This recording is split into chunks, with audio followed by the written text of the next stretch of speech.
வணக்கம் தமிழ் மக்களே. ஆம், தமிழ் தமிழ் ஊடகங்கள் வந்து குறிப்பா வந்து பத்திரிகைகள், பிரஸ் இருக்கு இல்லையா? அவைகள் என்ன பண்றாங்க?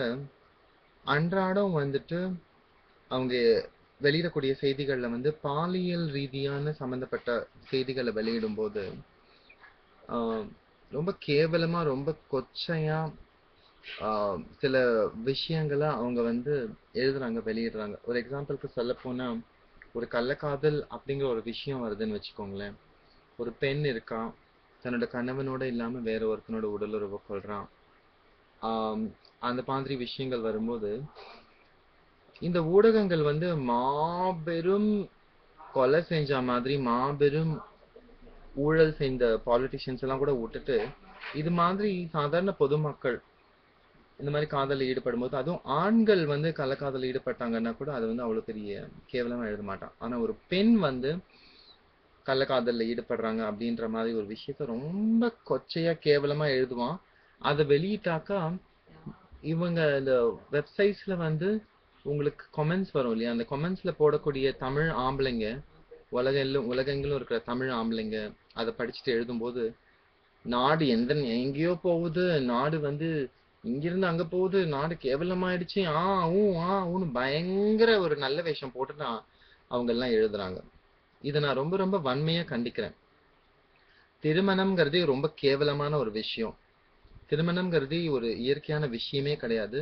திருமணம் ஒரு ஆஹ், மனிதர்கள் மேல திணிக்கப்பட்ட ஒரு விஷயம். மதங்களுடைய வளர்ச்சிக்காக, ஜாதிகளுடைய வளர்ச்சிக்காக மனிதனை வந்து பற்றுகளுக்குள்ள புடிச்சு தள்ளி விட்டு அவனை வந்து ஓட விட்டு வேலை செய்ய வைக்கணும். அவனுக்கு நிறைய சுத்தி பற்றுகளும் அவனுக்கு வந்து அவனை எல்லாம் இழுத்துட்டு இருந்தாலே தான் அவன் வந்து ஓடி வேலை செய்வான். அந்த வேலை செய்யறதுக்கு மூலமா பொருளீட்டி கொண்டு வந்து தர வேண்டிய ஒரு சூழலுக்கு தள்ளப்படுறான் இந்த ஆண். ஆம், இவன் திருமணம் ஒரு விஷயம் செய்யல அப்படின்னா, இவன் வந்து யாரை காதலிக்கிறானோ அவங்க கூட உடலுறவு கொள்ளுவான், இல்ல கொல்லாமலும் இருக்கலாம்.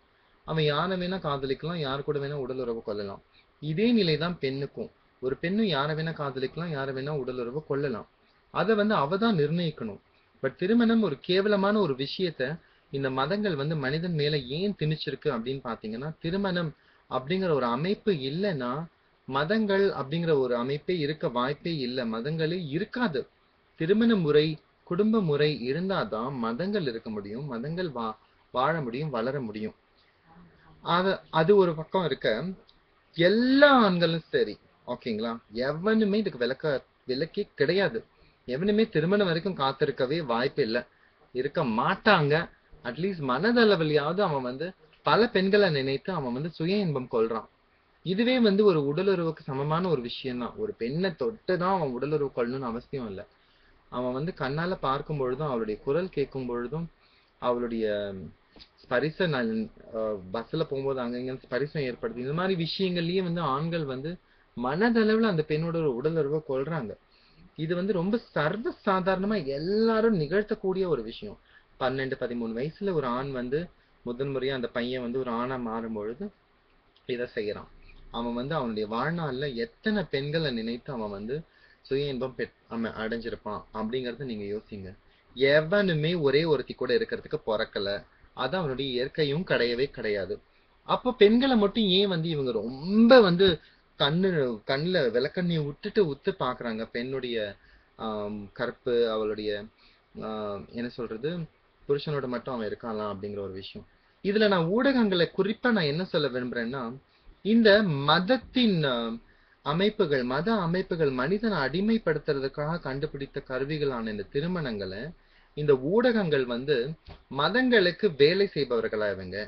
மதங்களுடைய போடுற பிச்சையை வாங்கி கொண்டு இந்த ஊடகங்கள் பிழைப்பு நடத்துதான், இல்ல மத தலைவர்கள் வந்துட்டு அரசியல் தலைவர்களோட சேர்ந்து கொண்டு, இல்ல வந்துட்டு மாபெரும் அந்த பிசினஸ் தலைவர்களோட சேர்ந்து கொண்டு மக்கள் வந்து திருமண அமைப்புல இருக்க வரைக்கும் தான் எல்லா பிசினஸும் நடக்கும், திருமணம்ன்ற ஒண்ணுல வச்சுதான் எல்லா பிசினஸுமே ஆரம்பிச்சிருக்குது.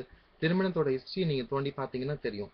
All businesses started with marriage அப்படின்னு சொல்லலாம். குடும்ப அமைப்புல தான் மேரேஜ், திருமணம், குடும்பம் அப்படிங்கிற அமைப்பு மூலமா தான் வந்து பிரைவேட் ப்ராப்பர்ட்டி, அதாவது தனி மனித சொத்துங்கிறதே உருவாச்சு. தனி மனித சொத்துங்கிறது உருவான பிறகுதான் பிசினஸ் அப்படிங்கறதே உருவாச்சு. அதாவது நான் உருவாக்கின பொருட்கள் இல்லை, என்னுடைய பொருட்களை நான் விற்கிறேன் அப்படிங்கிற மாதிரி விக்கல் கொடுக்கல் வாங்கல்ங்கிறதுலாம் ஆரம்பிச்சது. எல்லாத்துக்கும் அடிப்படையே இந்த திருமணம் தான்.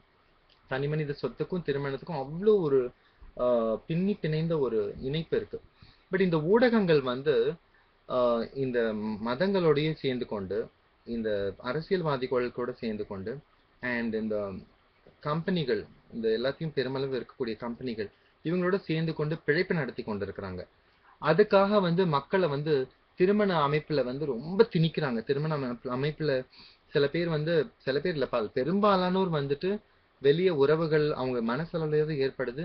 நிறைய பேர் வாய்ப்புகளுக்கு தகுந்த மாதிரி அவங்க வெளியில உடல் உறவு கொள்றாங்க.